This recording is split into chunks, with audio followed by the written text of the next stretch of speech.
Tapovan track, जहां घटती oxygen, भूसंकलन और शरीर को जमाने वाली ठंड आपको हर कदम में चुनौती देती है। वहीं 14,600 फीट पर माउंट शिवलिंग के दर्शन एक अद्भुत, अतुलनीय और अविश्वसनीय अनुभव कराती हैं। मेरा आज हर्षिल वैली में 6वां दिन था। मैंने इन 5 दिनों में मुगबा गांव, भैरव घाटी का जंगल ट्रैक, गंगोत्री जी के प्रथम दर्शन, गरतांग गली ट्रैक, धराली गांव, हर्षिल वैली, भगोरी गांव, सातताल ट्रैक और लांबा टॉप जैसे दार्शनिक स्थलों का भ्रमण किया। आज 6ठे दिन मैं गंगोत्री धाम आ गया तपोवन ट्रैक के लिए, पर परमिशन लेट मिलने के कारण आज मेरा तपोवन ट्रैक आरंभ नहीं हो सका और पूरा एक दिन मुझे गंगोत्री धाम में ही इंतजार करना पड़ा। उस दिन अपने होटल के सामने से गंगा जी को बहते हुए देखना और तपोवन के माउंट शिवलिंग के मन ही मन दर्शन करना एक अजीब सा एहसास था। अगर आप केवल गौमुख तक जा रहे हैं तो आपको परमिशन जल्दी मिल जाती है, पर अगर तपोवन ट्रैक करना है तो आपको एक गाइड और किसी ट्रैकिंग कंपनी के अंतर्गत परमिट लेना होगा। अगले दिन मैंने सुबह सुबह परवेश जी के कैफे से अपने ट्रैक की शुरुआत कर दी। परवेश जी ने ही मेरे ट्रैक की परमिशन कराई थी और आने वाले कुछ दिनों के लिए मेरे गाइड थे विनीत जी। आज का हमारा टारगेट था भोजवासा, जो गंगोत्री धाम से लगभग 15 किलोमीटर था। हमने कुछ सीढ़ियों से अपने सफर की शुरुआत कर दी। थोड़े कच्चे टेढ़े मेढ़े रास्तों को पार करते हुए हम आ गए गौमुख के चेक पॉइंट पर। चेक पॉइंट पर परमिट चेक किया जाता है और आपके पास कितनी प्लास्टिक है वो भी काउंट होती है। आपको अपने कैमरे का भी रेंट यहीं देना होता है और फिर शुरू होता है एक पथरीले रास्तों का अद्भुत सफर, जो कई बार भागीरथी जी के ऊपर बने अस्थायी पुलों से गुजर कर जाता है।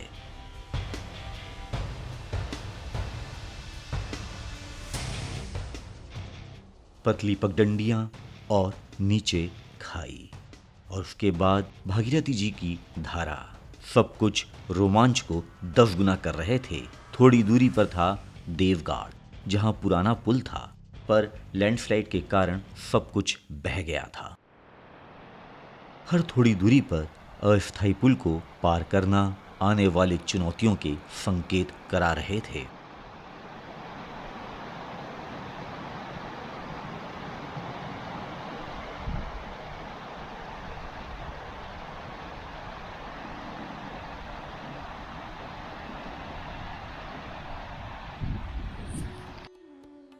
ये बोल्डर सेक्शन क्रॉस किए हैं और उसके बाद एक शायद छोटा सा रेस्ट पॉइंट है। ये बहुत प्यारा सुंदर सा, पतले पतले और सांकड़े रास्ते, एक साइड खाई, गिरे तो जय श्री राम।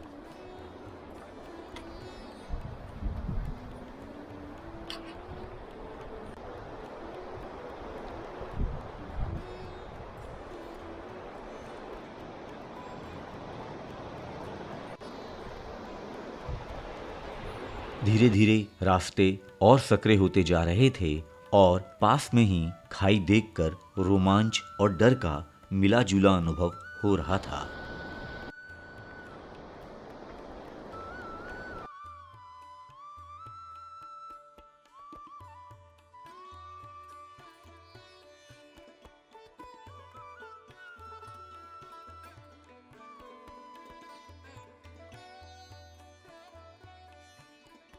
सुंदरता अपनी पराकाष्ठा पर थी। चमकीले पत्थरों से पुल पार करते हुए देखना मन को बहुत आनंदित कर रहा था। लगभग 10 किलोमीटर की पदयात्रा करने के बाद हमको चिड़बासा के कैंप साइट दिखने लगे। यहाँ तक आने में हमें लगभग 4 घंटे लगे। यहाँ तक आपको चीड़ के पेड़ बहुत नजर आने लगते हैं और आगे आपको मिलते हैं भोजपत्र के पेड़। ज्यादातर ट्रैकर्स यहीं रुक जाते हैं, पर हमें तो भोजवासा जाना था।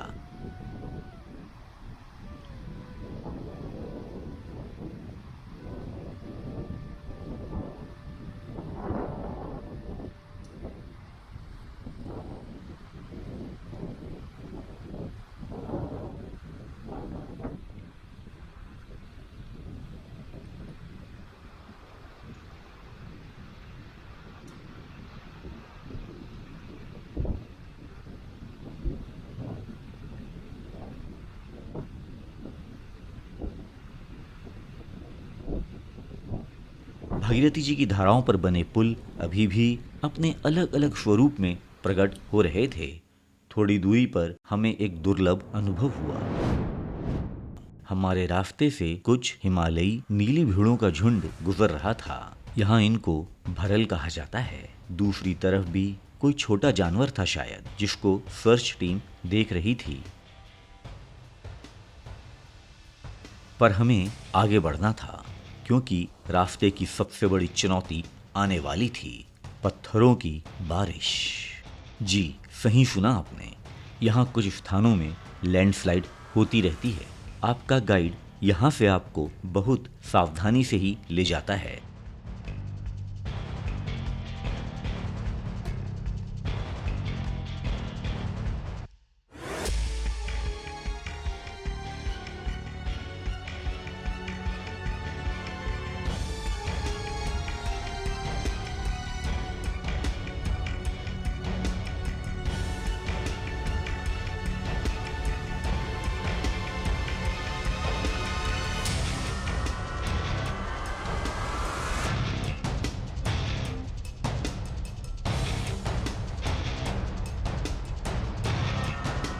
थोड़ी और पदयात्रा करने के बाद हम आ गए भोजवासा। यहाँ तक आपको भोजपत्र के पेड़ नजर आते हैं। हमने रात यहीं आश्रम में बिताई और यहाँ पर हमने रात्रि भोज लिया। रात में कब नींद आ गई पता ही नहीं चला। आश्रम का किराया लगभग 600 रुपये था, जिसमें आपका रात का खाना और सुबह का नाश्ता शामिल था। सुबह सुबह हमने चने खा के अपनी पदयात्रा तपोवन के लिए अग्रसर कर दी।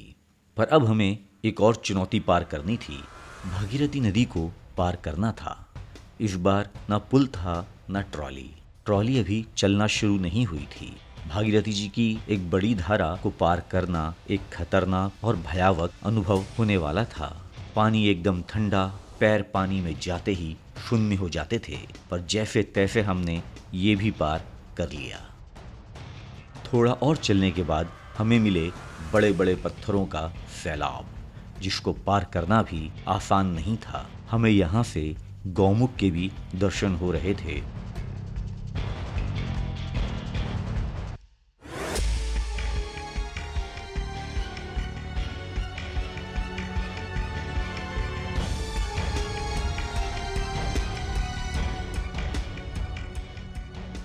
खड़ी चढ़ाई और विशालकाय पत्थर शरीर को थका रहे थे। सांस फूलना जैसे एक सामान्य बात हो गई थी, और इतने ऊंचाई पर कुछ जलधाराओं को पार करना फिर से चुनौतियों और रोमांच को एक नई परिभाषा दे रहे थे।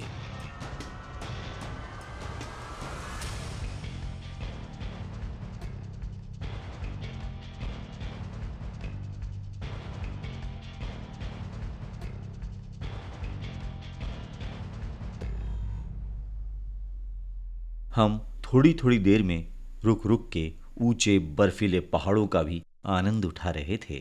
यहाँ भी एक लैंडस्लाइड जोन आता है, जहाँ आपको थोड़ी सावधानी से चलना होता है।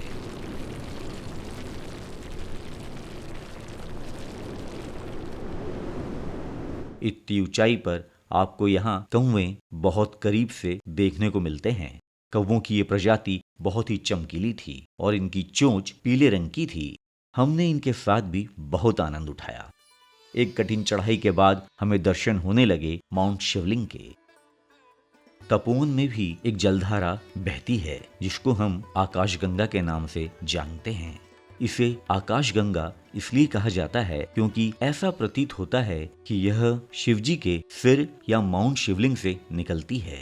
यह जलधारा तपोवन के घास के मैदानों से होकर बहती है। मेरा मन तो मुनि बाबा के आश्रम में रुकने का था, पर उसके पहले ही एक ट्रैकिंग कंपनी के कैंप में हमें जगह मिल गई।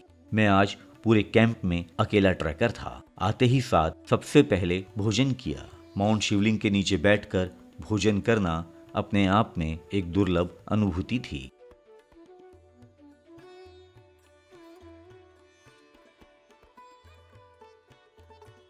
मैं यहाँ 2 दिन बिताने की प्लानिंग से ही आया था। माउंट शिवलिंग को साक्षात देखना एक सपने सा लग रहा था, जो आज सच हो चुका था। माउंट शिवलिंग और बादलों का खेलना दिन भर होता रहा। टेंट का माउंट शिवलिंग के सामने लगना और बादलों की हटखेलियां देखते ही बन रही थीं। मैंने अपने टेंट के बाएं तरफ थोड़ी चढ़ाई करके एक अद्भुत नज़ारे को देखा। केवल बादल, घने बादल, जो समूचे पर्वत श्रृंखलाओं को अपने आगोश में समा चुके थे। थोड़ा डरावना पर रोमांच की पराकाष्ठा से संपूर्ण। आज मैंने अपना पूरा दिन माउंट शिवलिंग के दर्शन करने में बिता दिए, पर एक बार भी समूचे पर्वत के दर्शन नहीं हो सके। बादलों ने हमेशा माउंट शिवलिंग को कहीं ना कहीं से घेर के रखा था। कभी पर्वत का शिखर दिखता तो कभी मध्य भाग, कभी थोड़ा आराम कर लेता तो कभी चाय पीकर माउंट शिवलिंग को निहारता ही रहता। ऐसा करते करते आज का दिन निकल गया। रात को विकास भाई जिनके टेंट में रुका था, उन्होंने स्वादिष्ट भोजन से दिल खुश कर दिया। रात्रि भोज के बाद मैं अपने टेंट में सोने चला गया।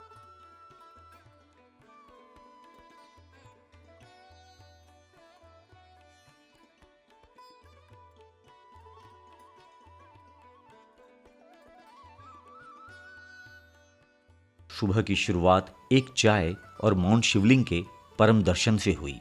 आज का दिन भी मुझे यहीं बिताना था। माउंट शिवलिंग को जो जी भर कर देखने की इच्छा थी, उसको पूरा भी तो करना था। यहाँ कुछ लोगों को रात में नींद नहीं आती है या सर में दर्द रहता है, पर मैं अब तक ठीक था। शायद कुछ दिनों से हर्षिल वैली में रहने के कारण मैं अच्छे से एक्लिमेटाइज हो गया था। नमः गौरांग अर्धांगाय गंगाधराय नमो नमः। नमः पार्वती शंभवे नमः ध्यान स्वरूपिणे।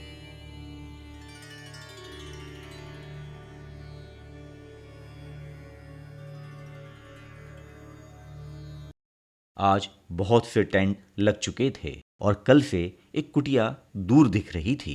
आज वहीं जाने का मन बना लिया। कहते हैं यहाँ भी कोई साधु अपनी तपस्या करने आते रहते हैं। कुछ हसीन नज़ारों का लुत्फ लेके मैं अपने टेंट में वापस आ गया। शांति शांति शांति। हमारे टेंट के पीछे भी एक पत्थरों से बनी कुटिया थी, जहाँ ऋषि का रहा करती थी। पीछे के पहाड़ भी बहुत अद्भुत थे। सामने सफेद शिवलिंग और पीछे काला पहाड़ों का जादू। यहाँ माउंट शिवलिंग के बाएं तरफ थे भागीरथी पीक 1, 2 और 3, और दाहिनी तरफ थे माउंट मेरू, जिनका हमारे पुराणों में भी उल्लेख है। हमारे टेंट के पीछे एक और दुर्लभ नज़ारे थे। भरल का पूरा झुंड यहाँ विचरण कर रहे थे, जो यहाँ के लिए बहुत ही सामान्य बात थी, पर हमारे लिए नहीं। पूरा दिन यहाँ की खूबसूरती को अपनी यादों में कैद करने में निकल गया। रात को फिर से हमने विकास भाई के हाथों से स्वादिष्ट भोजन का स्वाद लिया। अगले दिन हमें वापस निकलना था। रात की एक आरामदायक नींद के बाद फिर वही माउंट शिवलिंग के दर्शन, पर आज जाने का गम था। जाते जाते विकास भाई ने सब ट्रैकर्स के लिए कुछ संदेश भी दिए। हेलो नमस्कार, मेरा नाम विकास गुसाई। मैं अभी ट्रैक वेंचर के साथ एज द कुक, ये मेरे साथ असिस्टेंट कुक, और यहाँ पे जो हमारा पूरा टीम वर्क है वो पूरा मतलब जो भी सिस्टम चलता है पूरा टीम वर्क के साथ है। जितने भी टूरिस्ट आते हैं उनको बेस्ट क्वालिटी के साथ फूड टेंट प्रोवाइड वगैरह कराते हैं। बट मैं अभी भी आपको एक मैसेज देना चाहता हूँ, अभी भी कभी भी ट्रैक पे आओ तो कोई से भी जगह हो, चाहे या तपोवन हो या कोई भी ट्रैक पे करो, तो मेरा फर्स्ट वो है कि आप पॉलीथीन का कम से कम यूज़ करो, जितना हो सके कम से कम यूज़ करो। और फिर मैं जो भी वाटर सोर्स हैं कोई भी ट्रैक पे, तो उसके लिए मैं ये चाहता हूँ कि उसको बिल्कुल क्लीन रखो।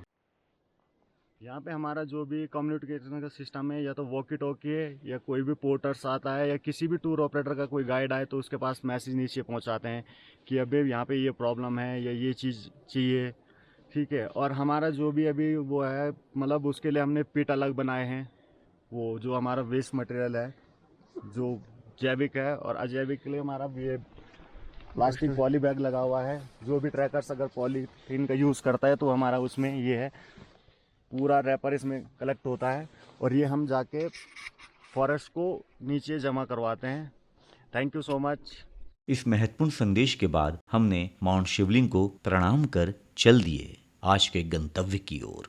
आज का हमारा प्रथम लक्ष्य था गौमुख ग्लेशियर और आज ही गंगोत्री तक जाने का मन भी बना लिया था। धीरे धीरे हमने अपने कदम 14,600 फीट से नीचे लाना शुरू कर दिए।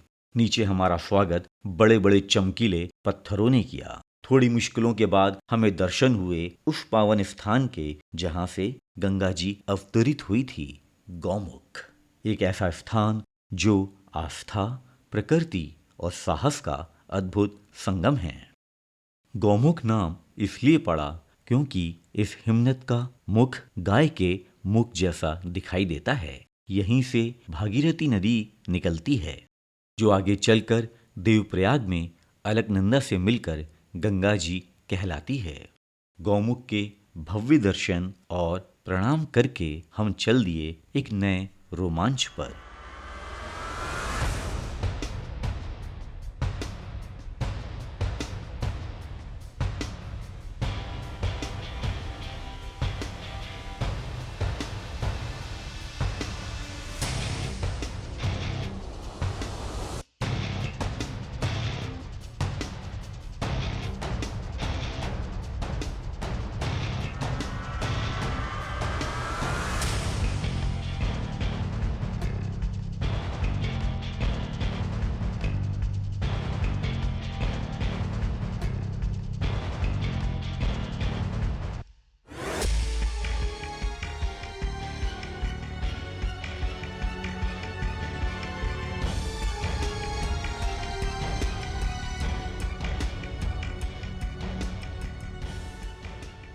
आते समय हमें नदी की धारा को पार करना बहुत ही मुश्किल हो गया था। अब जाते समय भी नदी की बहुत ठंडी और चुभती हुई धारा को पार करने का ख्याल ही डरावना था। पर हमें एक अच्छा समाचार मिला कि नदी पार करने के लिए ट्रॉली चालू हो गई है। यहाँ ट्रॉली को संचालित करने के लिए केवल लोकल गाइड और पोर्टर ही रहते हैं। आपस में एक दूसरे की मदद से ट्रॉली को नदी पार कराते हैं। गंगा जी को ट्रॉली से पार करना भी कम खतरनाक और रोमांचक नहीं था। जब बीच में ट्रॉली रुक गई तो ये बताना मुश्किल था कि कौन सा तरीका आसान था, ट्रॉली या पैदल।